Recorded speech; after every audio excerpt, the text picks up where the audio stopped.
Afternoon, everybody. 710 KNUS, November the 1st.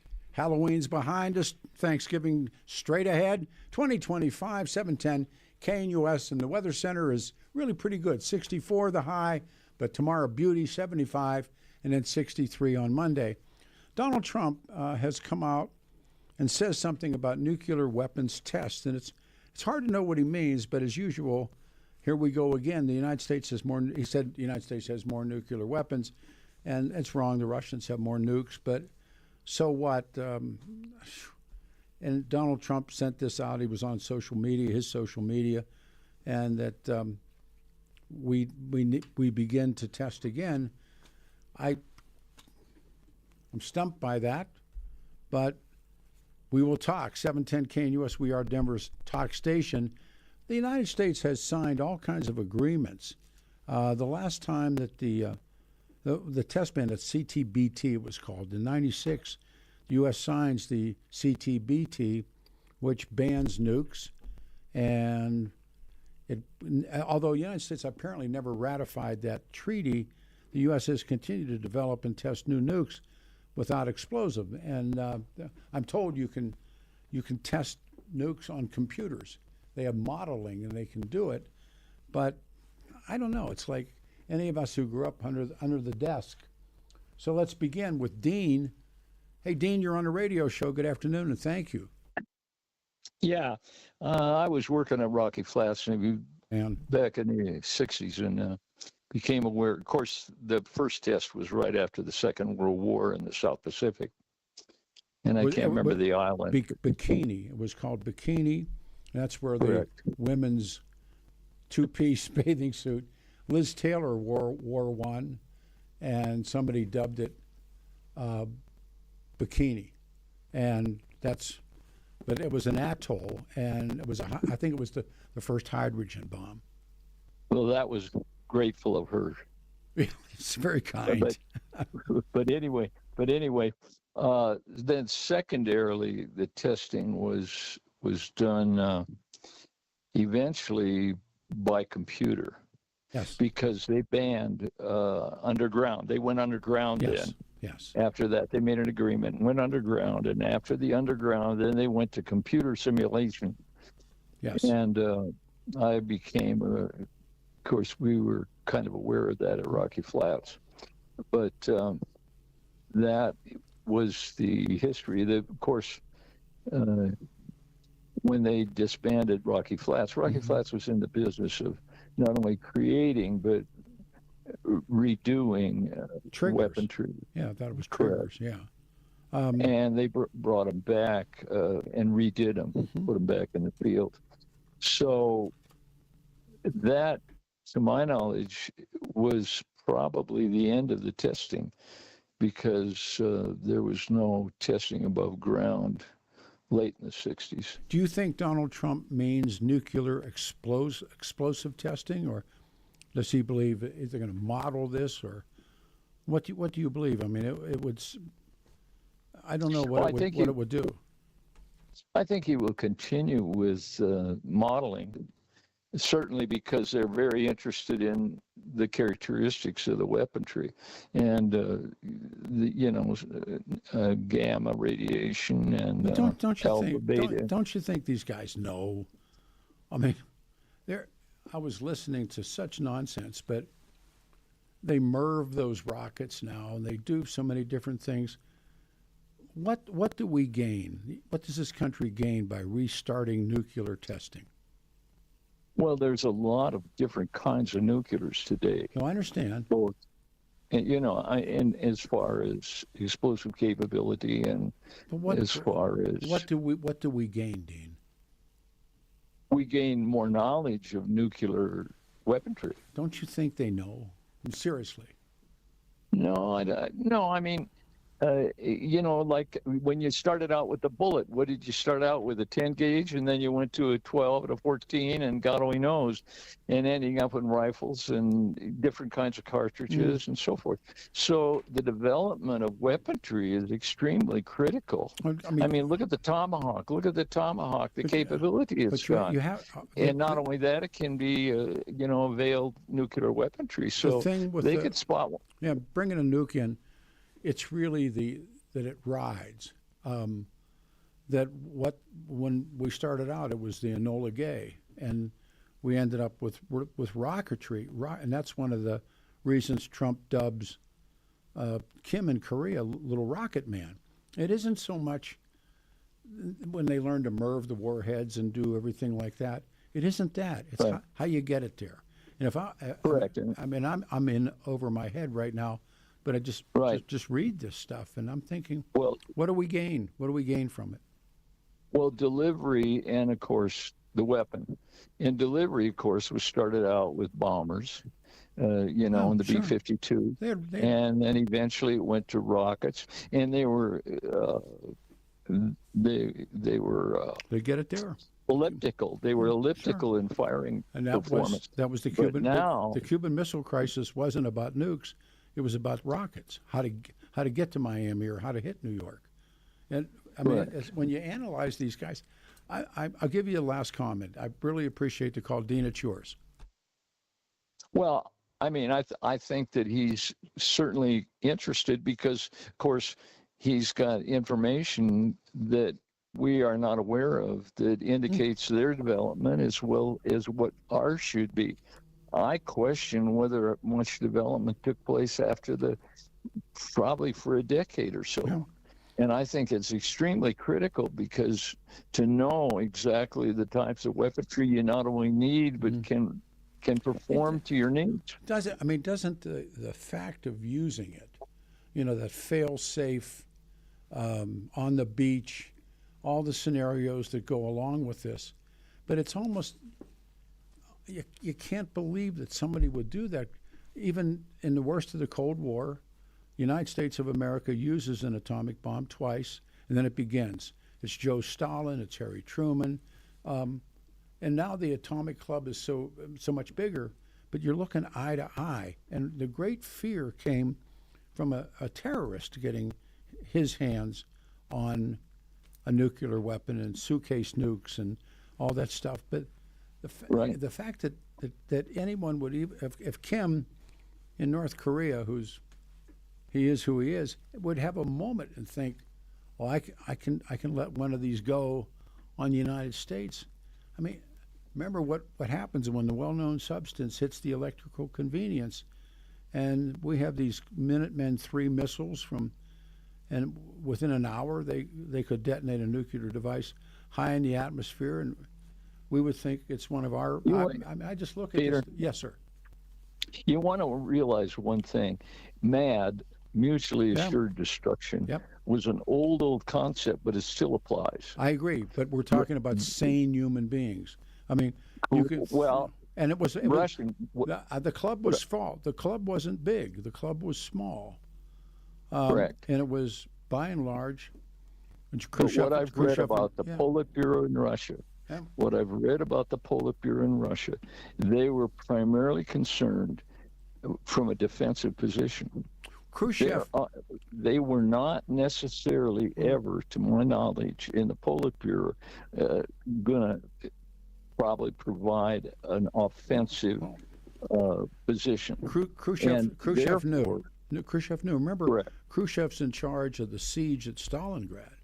Khrushchev knew what it looked like when the devastation was to begin. So when he actually loses his job because of what happens in Cuba, and I think Jack Kennedy perhaps was murdered for what happened in Cuba, and it had to do with this. And when I read, when Khrushchev he's just kicked out of his job, and the charge I think was called adventurism, because they were, and also that he brought the missiles home and everything, and it was Brezhnev. And Brezhnev, Nikita Khrushchev and his wife go to inspect some collective farm, and when they come back armed with AKs, there's, I don't know, a bunch of these guys, and there's Nikita Khrushchev, and then there's Leonid Brezhnev, and Brezhnev says, "You're done, you're out," which is how they voted for presidents. But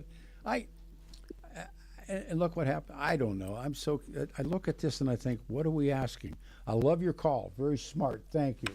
All right, we go to Ralph. Ralph in Colorado Springs. You're on a radio show. One line's open. Good morning. Good afternoon. Yeah. Am I off speaker now? Yes, sir. Okay. Yeah, my problem, and I will make one statement, and that is that I drink a toast every year, and only one toast, and it goes to Vasily Akrapov, the nuclear submarine commander off Cuba, who refused to start World War III. Yeah, that's right. He was a hero. Well, he was on his political commissar and his boat captain wanted to launch. Yes, they did. He refused. And he was very much on his way back to Russia and probably going to Lubyanka and the wonders of Dzerzhinsky's tortures. I agree. But Khrushchev was in charge, and I think that's what saved him. But anyway, I drank my toast. That was last Monday. Yep. So this is Trump's comment was rather appalling. The question, I'll put it in terms that you use, and that's tripwire. Yeah. What we've got is basically nobody's testing because, it will be regarded as a bad thing to test. That's the tripwire. Once you start saying, it's okay to test this, but not that, then suddenly you're starting to erase that bright line. Now, I am not in. Doug, your previous comment is right in terms of, we have to keep up and so on and so forth.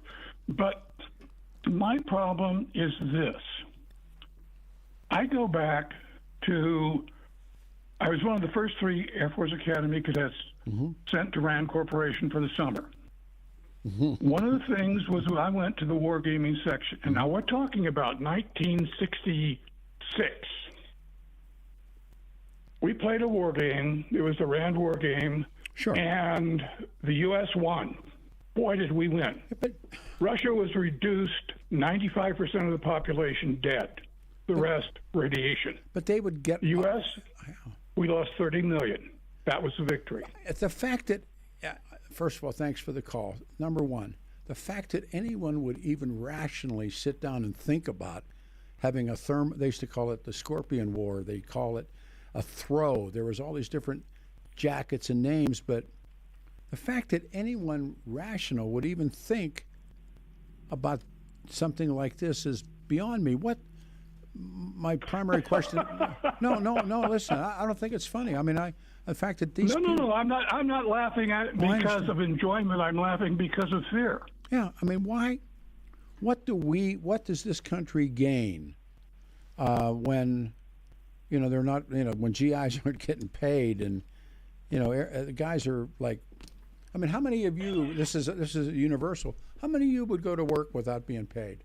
I mean, that's pretty interesting. But when I think about this, what does this country gain by, if Donald Trump's not, trying to pull the wool over the eyes of the Chinese, what do we gain, Ralph?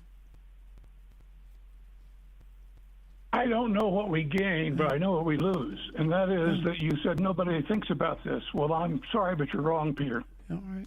That was one of the hot topics at RAND when I was there. A guy named Herman Kahn wrote a book called On Thermonuclear War. Okay. Thinking about the unthinkable. Yeah. He was also the author of our escalation theory. Yep. The bottom line problem is simply this. You can have a nuclear weapon these days that has a very, very, very low yield, probably not much more than whatever we dropped on the Iranian nuclear development site. The question is of how much bang do you want? You get more bang more cheaply with nukes.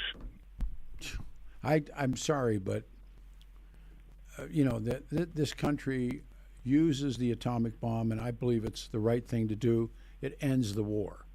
And having said that, and it's Harry Truman's call, and when he meets Joseph Stalin at Yalta, not at Yalta, at Potsdam, and he tells him, that we're going to do this, and he wrote in his diary, he said, Stalin acted as though, he at first blush nothing.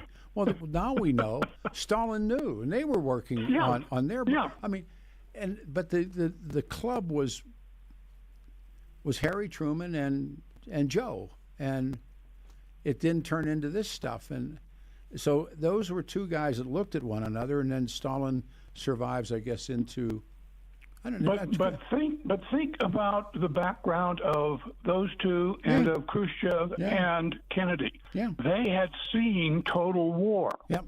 World War I for Stalin and Truman, World War II for Kennedy and Khrushchev. As you say, he was a political commissar running the Battle of Stalingrad. And the thing basically was they both knew what it was like, and this would be so much worse. But we have people who, how shall I say, they're John Waynes. Yeah. They're movie heroes. They didn't go fight. Well, here one. And so when you start having, go ahead. With limited time left, and we got to take a pause here in a second. One more call. What is the purpose of saying what Donald Trump said or wrote on his social media? What's the purpose of this?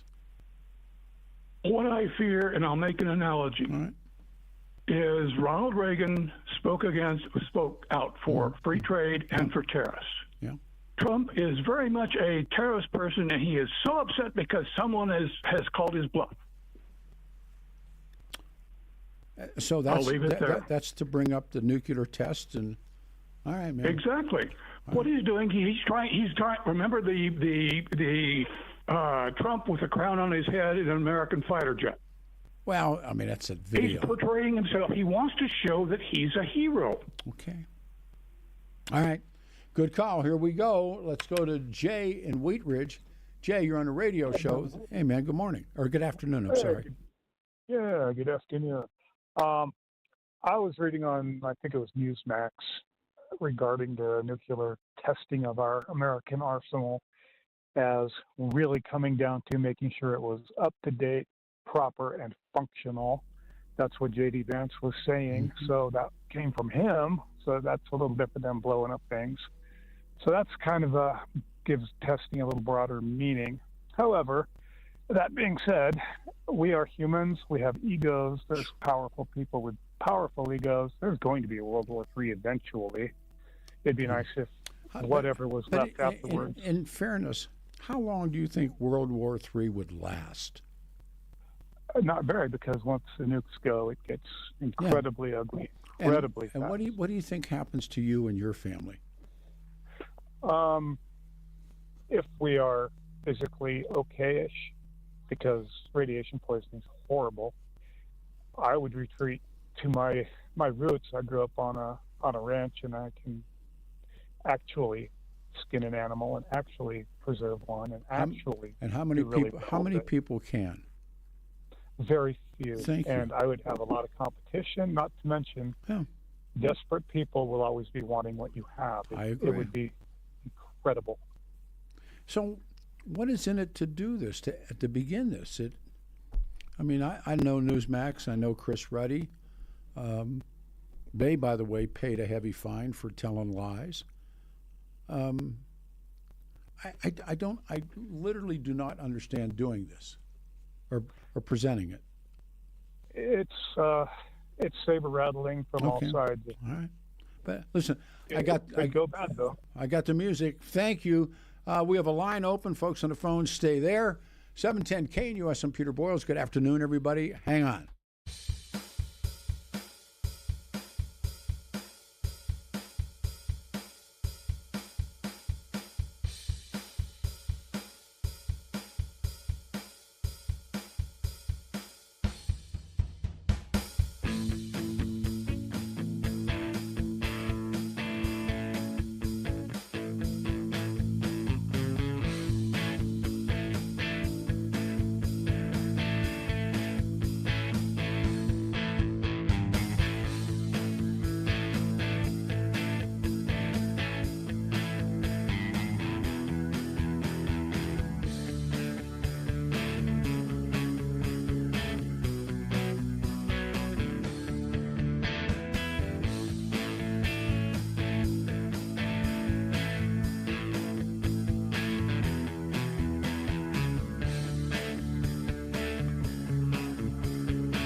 Here you go. Hear it in the background. Pipes.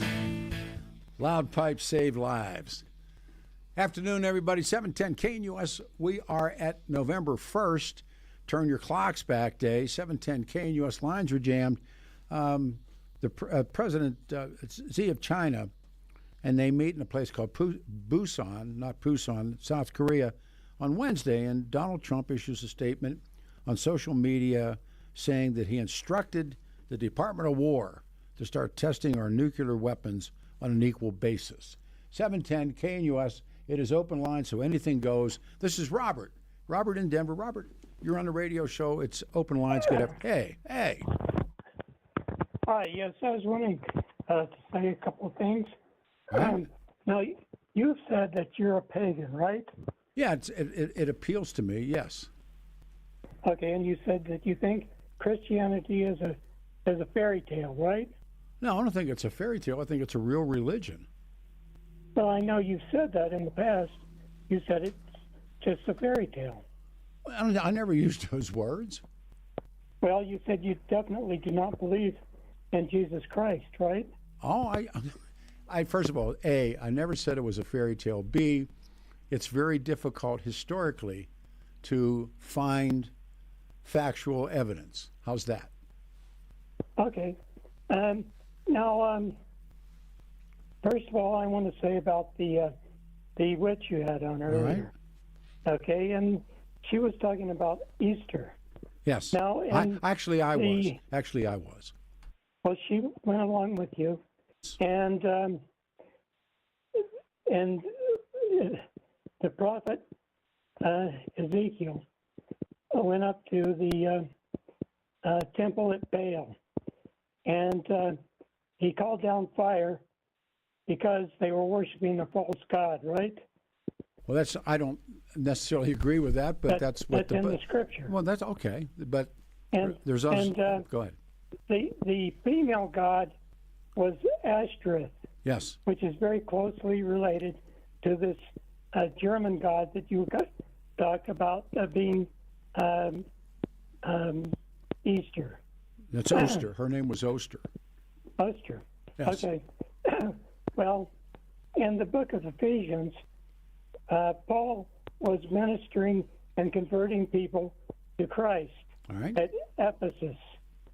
And he said, we war not against flesh and blood, but against the spiritual forces, principalities and powers, and rulers of darkness of this world, and evil powers, and unseen powers. Robert, do you believe that the pagans were worshiping what?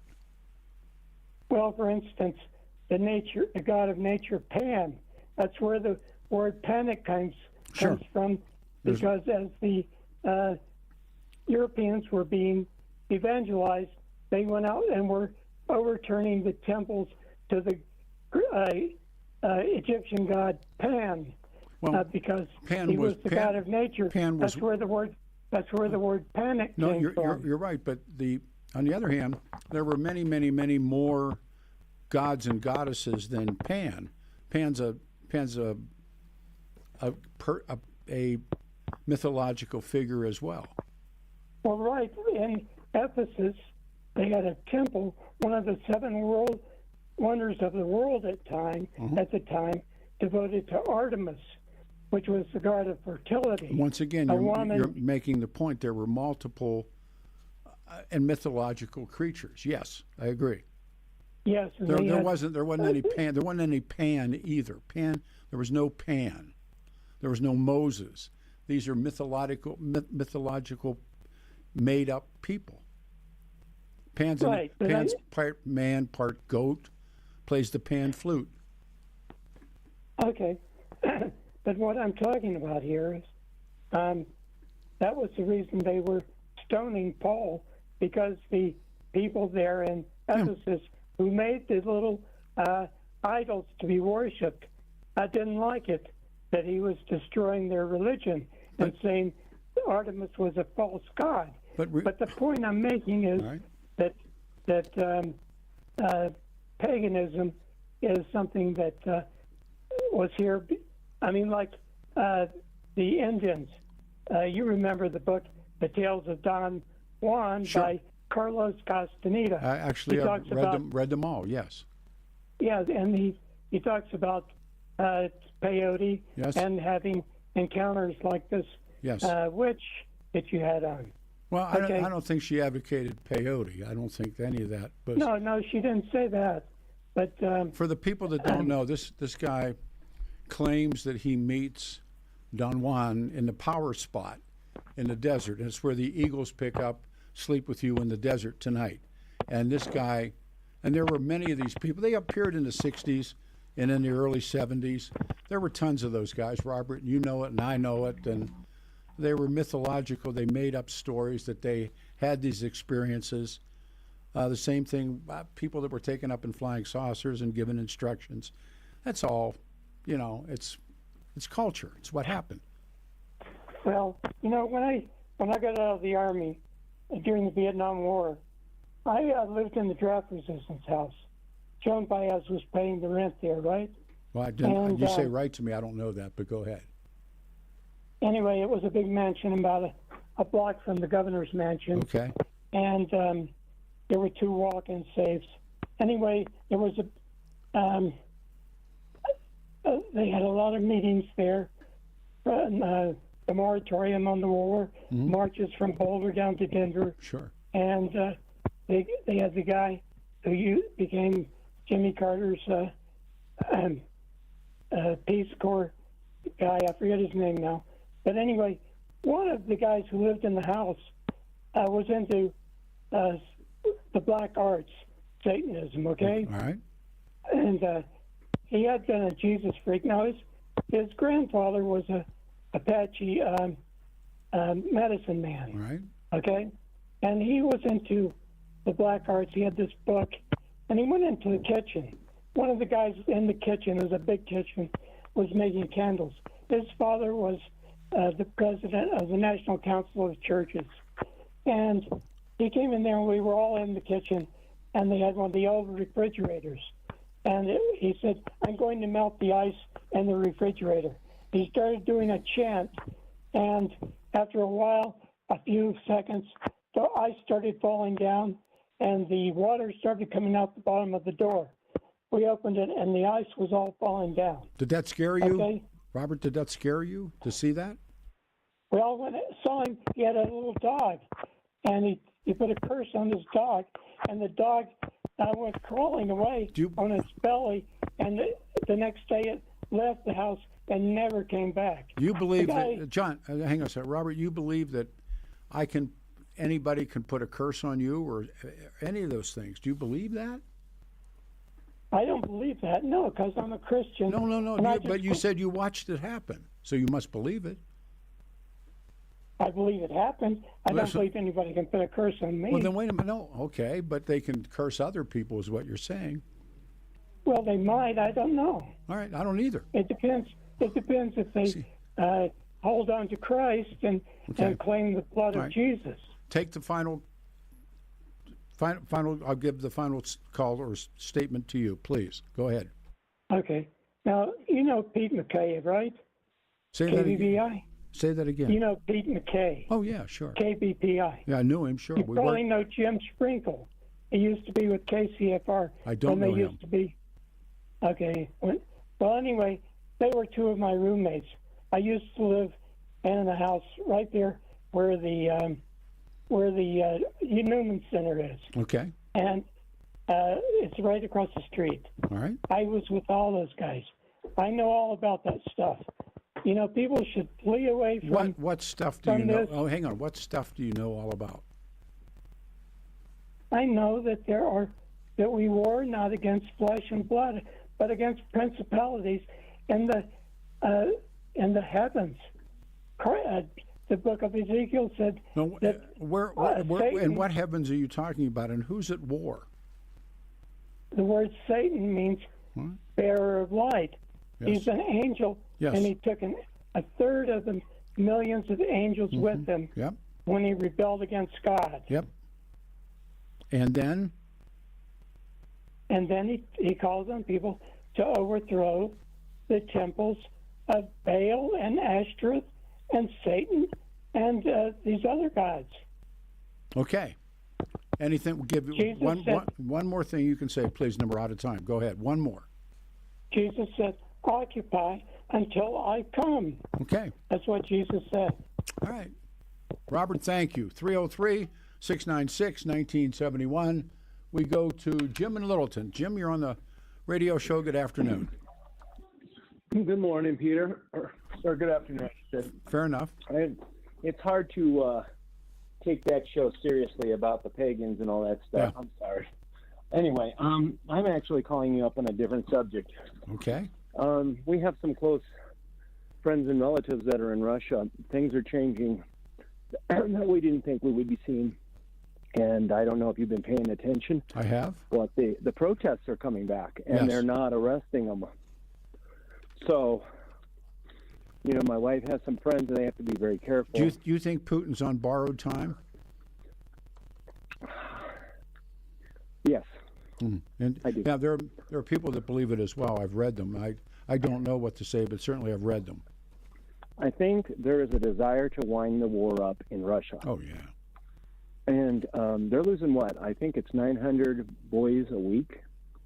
I Maybe even don't more. know. I don't know what the number is, but It's pretty high. Yeah, but they went through that in Afghanistan, and that's what ended. No, they're not even close. Those numbers are not even close. No. What Peter. I'm saying Not to you, even let me, would you please? What happened? What happened in Afghanistan was when these veterans came back, and they began to tell stories, and they came back PTSD. They came back heroin addicts. It was much the same model again, and it's what ended Afghanistan. And the old days, they took enormous losses in the Second World War, and it doesn't seem to that now. It's like a different role that the Russians are playing. Well, there's two different things. Second World War, they were invaded. Well, no, I understand. Afghanistan, they invaded Afghanistan. And you're right again. What I'm talking about is loss. I'm not talking about reason. Right, I agree. Okay. I agree. Well, social media wasn't available then, I so agree. people didn't know about the numbers and stuff like that until after the war. Sure. And the Soviet Union lied up until it dissolved of the number of people that died. Agreed. But I'm just saying right now, I think this is an opportune time for Trump if he could step in there to try to settle the war, because right now Ukraine is actually doing okay. It's holding its own. It's losing. They want to get out. The Ukrainians, we have relatives in the Ukraine. They want this war to end yesterday. Yes. And I'll tell you the truth. I'll be honest with you. Zelensky is more popular than Putin right now in their countries, in their respective countries. Yes, he's seen as a rebel. He's a stand up against Putin. I mean, you can read English Russian news, and I tell you, one of the great, and somebody gave me a bunch of heat about it. Read Al Jazeera in English. Read English Al Jazeera. It's great. I mean, it really is. It seems to be away from all of the craziness in U.S. news, but yeah, I agree with you on that. I didn't know Al Jazeera had an English yes, they do. It's a good one. Version and then an Arabic one. Yes. And how much different they are from each other. Absolutely. So I just learned about that, and that's Qatar that is the one that is funding it. Yes, all true. And so, but wrap it up. I got to turn. So, I'm just saying this. I'll just say with Putin, if Trump is smart, now is his time to really be the peace negotiator and to really step it up with Putin and realize that this is his chance if he wants to get the no-kill. Two things when he said it would take a day to settle the war, and that, and now that's come into what that is. The other one is American presidents in tradition spend their first 4 years, their first terms, they spend on domestic issues. Their second term is they spend on foreign policy. And some of the data that's coming in, a lot of the MAGA people are going, no, come on, come home. We have problems here. And Donald Trump is, doing foreign policy. And right. I don't agree what's going on with Venezuela. I think he's trying to do a regime change. And if we get into that one, that's another war that we don't need to be in. Deal. I got a break. Thank you. 303-696-19. We got a minute to go to the pause. I'll just talk it up to the pause, and then we'll come back. We have one line open, 303-696-1971. Halloween is now behind us. Now, that is the gateway holiday. Coming straight ahead. How many you've seen Christmas commercials already? Wait a minute, it's a little soon, but Thanksgiving straight ahead, and then we got it. This is Saturday morning. Remember, spring ahead, fall back. November the 1st, 2025. Turn it back. Hit the button. We'll come back with your calls. Right? Ready? 3, 2, 1. After this.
Up on time is 12:45. It's been a really good show. Afternoon, everybody. Turn the clocks back. It's a Saturday, and Danny Kaplis time. It's again been around Dan for such a long time, suggesting you choose a lawyer who shares your values, and because who you choose to represent you in an injury case says so much about you and everybody involved in the story and the case. Dan's dad, we talk about Danny growing up and golf scholarship to CU, and he's just a good guy. We've been friends a long, long, long time, and believed to be the only attorney in Colorado history to win 5 straight multi-million-dollar verdicts in Colorado crash cases. Believed to have won the largest truck crash verdict in Colorado history. I oftentimes tell the story about when we needed Dan, and he was, I can't tell you how good of a man he is. And at sometimes as late as 9 o'clock at night, we get the phone call, and there it is. Dan Kaplis Law, he'd call us up and talk to us and tell us what he thought was going on, what should be the smart thing to do. If you need help, this is the man. 303-770-5551, 303-770-5551. If you just got a question or you want to fax or text it in or send an email, Kaplis is to get a hold of him, dankaplislaw.com. It's CAPLIS law.com. He truly is the man. All right. Coming up on time, we'll start here. Francis waited. Francis is in Golden. Francis, you're on the 710 afternoon show. Thank you. Hey, Peter. Hey, I think I know why this happened, the Trump the suggestion that we should be testing nuclear weapons again. It's because he's a 15-year-old in an 80-year-old body. There really isn't any better explanation than that. You don't need to be testing these things. You can figure out if they're workable by just literally looking at them and servicing them. And so there's no real purpose to this at all. And in fact, this is one of those things where, Trump lurches from issue to issue, and sometimes he's right and sometimes he's wrong, but he's always impulsive and just insecure. And that's what's going on here. This country needs nuclear energy developed. And the one thing that has kept it from happening is decades and decades of memory of exactly how destructive a nuclear warhead is.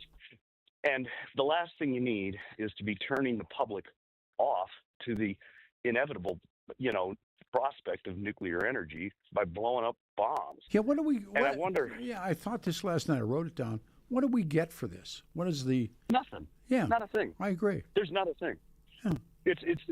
It's a completely futile and stupid thing to do. Thank you. There isn't any, and it's actually a negative. That's just the way it is. You've got to develop nuclear energy, and this is going to sour the public on it. And did any of these yes men that he's surrounded himself with even think about this? No. I don't think any of them can think past their nose. It's just dumb. Well, they're just dumb. Yeah, I did this with Jeff and Bill. Although it applies to this, but it's a story. Kissinger was a great storyteller, a parable story, and he told the story of the frog and the scorpion. And you can apply it to this. You can apply it to. But the story goes, there's a pond and there's a scorpion on the shore, and the frog's in the water, and the scorpion says, can I get on your back and take me across the pond, and I'll get off on the other side? And the frog said, no, yeah, I get out in the middle of this, you're going to sting me. Scorpion said, no, let me do it. And so the frog, he said, he said, I'll drown. What's in it for me? So the frog lets him on his back. Frog gets to the deepest part of the pond. The scorpion stings him. And they're both swirling and going down together. And the frog says to the scorpion, why? Why'd you do it? And the scorpion said, it's the Middle East. Yeah. This is this is just I can't. Look, this guy's only got a few more revolutions around the sun, and you'd think he'd start figuring out he'd better, clean up his act a little bit. But it doesn't seem to be helping. There's times I go, yeah, that was really good, thank you. But Yeah. We haven't. No, Yeah, but we haven't. There's not been a nuclear test in this country since '92. There was a moratorium. We didn't vote for the moratorium, but it was the test ban. You can put this one directly in the "this is dumb" column and not thought out column. Like I said, he'll stumble and blumble into another issue, and he might get it right and he might get it wrong. Same thing. He's the same thing over and over. Good call. Just, Thank you. So. All right. Well said. We go here. This is Jack in Wyoming. Jack, we're pretty close to time. You're on the show. Yeah, we don't know what he's talking about with respect to testing. It may be testing new devices. They may be more efficient trigger systems. I mean, we don't even know what it is in here. Everybody's commenting on it like they're an expert. No, people, please, then say it. Then say it. I mean, what you know, like there's not. Tell me. I mean, I can handle it. This is what you want to do. But he announced he has instructed the Department of War to begin testing nuclear weapons. You don't know specifically what they're testing. It may not be the old system. Jack, neither do you. My point is, the statement has led to all these versions of a return to a Cold War where both the U.S. and its rivals regularly detonated nuclear weapons. I'm not defending nor denying. Some experts suggest that Trump's directive could refer to testing delivery systems that carry nukes. But the United States... You don't know. Well, but the United States has continued to test the delivery systems. So as opposed to actual nuclear detonations, the military continues to test the abilities to deliver. That's not what they're talking about, I don't think. Well, we don't know, but the original, and I know you know this, the original atomic bomb, the trigger system in that was a 12-gauge shotgun That's shell. right. It was a shotgun. It was a 12-gauge. So how do you know it's not something along those lines? Because that's not done anymore. That's just not done anymore. Well, I know, but it may be something that they've advanced and something they want to try. Fine, it doesn't mean they're going to blow one up in downtown Denver. No. Go ahead. Give me something else. Go ahead. Look, Trump is smart enough for me. I will give him the benefit of the doubt before I'll bail onto some kind of a ridiculous criticism that I don't even know what the hell I'm criticizing, which is what everybody else is doing. Of course you should. I mean, you're an old man. You grew up with this stuff. Don't kid me. I'm only 6 months older than you, Peter, and you know it. Did you go under the desk when you were a kid? Yes, we used to have to do that. That's right. I remember that. I remember that. You were going to be safe. You're going to be fine. Yeah. And then your face would have melted off under the desk just like mine would. No, I mean, how much time we got? I got to be careful. We got one minute. I'll let you run, man. That's it, Jackie. All right. Love you. Okay, Thank bye. you. All right, everybody. It was a great show. Thank you all much.